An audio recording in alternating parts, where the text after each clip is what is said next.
Hello everyone! Start ako magpatato.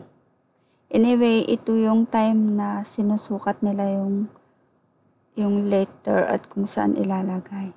Ayan siya. Kailangan kasing gawin yan guys para make sure na maging maayos at saka kung saan banda talagang gusto mong ilagay. Ayan, dahil hindi nga straight yung shoulder natin kasi may buto doon, kaya hindi siya masyadong straight. Yun ang sinasabi ng gaya dito. Pero okay lang naman, maganda naman yung ano niya. Anyway, dito na. Hintayin na natin, ihahanda niya yung mga gagamitin guys. Yan. Diyan ako magpapalagay ng tattoo. Ito na nga guys, start na. Hindi naman siya masyadong masakit actually. Parang kagat ng langgam. Kasi may ilalagay naman dyan guys na parang anesthesia. O, para hindi mo masyadong maramdaman yung sakit. Ayan o. Okay naman siya. Sa mga may gustong magpatato guys, sa Malaysia ko to ginawa. Sa Malaysia ako nagpatato. Kung gusto nyo guys pumunta doon at magpatato, magsabi lang kayo. Mas mura kasi pag magpa-appointment kayo.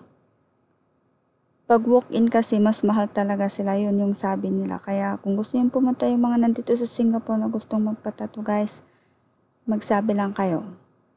Malapit lang naman ito guys. Doon mismo sa may immigration. Malapit doon sa City Square. Pagpunta ko nga pala ng Malaysia guys, medyo mas madali. Mas madali ang pumunta sa Malaysia kasi walang masyadong tao, hindi crowded papunta doon. Kaya pagpasok, mabilis lang. Yung pauwi talaga ang crowded masyado. Kaya kung gusto yung pumunta doon, pumunta kayo ng maaga tapos balik kayo ng mas maaga kung may mga curfew kayo. Ang ginawa ko kasi guys, nandun na ako sa immigration ng mga 4 something.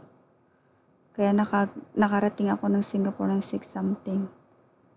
Masyadong crowded yung iba nga guys, naglalakad kasi malapit lang naman eh.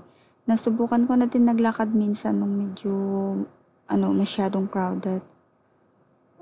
Mga 30 minutes siya. 30 minutes na walk from immigration to Malaysia to Singapore. Malapit lang naman guys, kaya kung ayaw nyong maghintay ng bus pa uwi, pwede kayong maglakad na lang.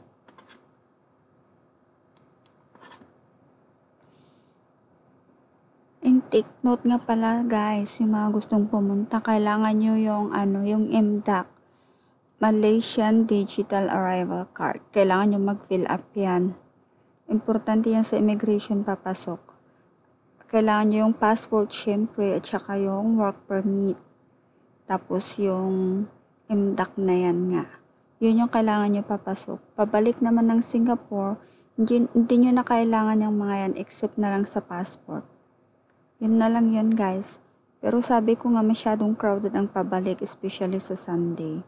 Kaya kung may iba kayong off days, pwede kayong pumunta doon na lang ng mga weekdays or Saturday. Back to topic tayo sa tattoo guys. Pero wala naman ako masyadong masasabi sa tattoo except sa sakit niyan. Pero gaya nga ng sabi ko, hindi naman siya masyadong masakit. Parang kagat lang ng langgam.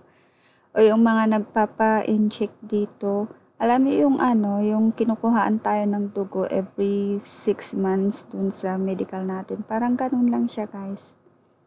Pag nasanay na kayo, pag nagtagal-tagal, hindi na masakit yan sa inyo. Parang wala na lang. Ako nga habang nagpapatato ako, nanonood ako ng movie. May time na inaantok na din ako. Parang wala na lang yung ginagawa nila sa likuran ko. Ni-enjoy ko na lang yung pinapanood ko.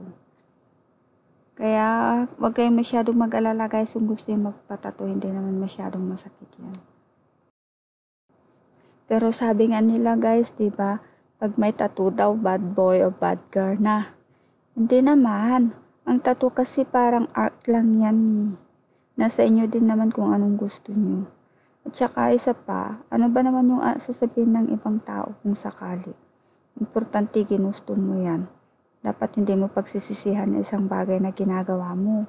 At saka wag mo ding masyadong iisipin yung sasabihin ng ibang tao.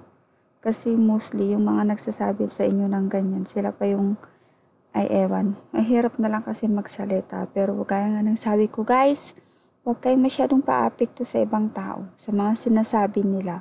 Kaya enjoy your life lang, gawin nyo kung ano yung gusto nyo at tsaka kung ano yung papasaya sa'yo. Anyway, yan na yung time na inaantok talaga ako dyan. It takes more than 1 hour yung tattoo guys. Kasi kailangan pantay lahat yan, maayos yung pagkagawa. Kaya medyo take times talaga. Malapit nang matapos yan guys. Magaling yung nagtattoo sa akin. Ano siya? Ano yung kamay niya ba? Magaan. Yung iba kasi 'di ba parang bigat-bigat kaya minsan yung sakit doble. Parang sa pagpapabunot ng ngipin may mabigat ang kamay at saka may magaan din yung kamay kaya minsan hindi mo masyadong nararamdaman yung sakit. Sa kanya guys magaan yung kamay niya kaya hindi masyadong masakit. Anyway, thank you guys sa palaging pagsama sa akin. Huwag kayong magsasawang sa videos ko at sa mga ginagawa ko. Sa pagsuporta at sa lahat-lahat na guys. Maraming salamat talaga guys. Ayan, natapos na guys. There it is. Thank you guys for watching. Bye!